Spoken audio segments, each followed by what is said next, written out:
12 महिन्यात असे 12 36 महिने झाले. 36 महिन्यामधून एक महिना निघाला. जर 3 वर्षाला एक महिना निघाला, मग या एक महिन्याला गुरुच नाही.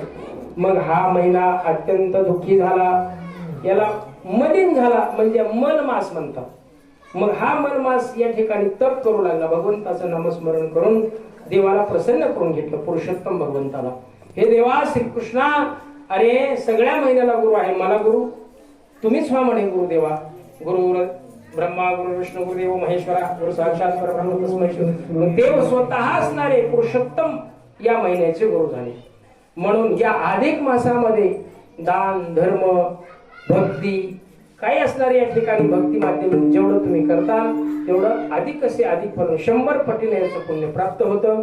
हा सुयोग साधून मासिक सेवा म्हणजे पौर्णिमेची सेवेचा सुयोग साध्य साधून आणि या तीर्थक्षेत्राचं माऊंद हा सुयोग साध्य साधून त्रिवेणी संगम असा या ठिकाणी अविनाश रूपाने योग आणला.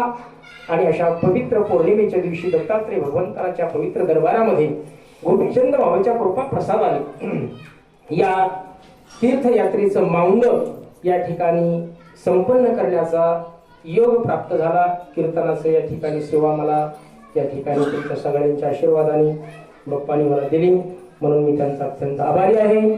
तुम्हा सर्वांचाच आभारी आहे. आमच्या आदरणीय विष्णू महाराज या ठिकाणी त्यांच्याही चरणी मी वंदन करतो आणि सर्व वारकरी मंडळी यांच्या चरणी वंदन करून गोपीचंद बाबाच्या चरणी ही या ठिकाणी सेवा संपन्न करून या सेवेला मी या ठिकाणी पूर्णविराम देतो. ज्ञानेश्वराय महाराज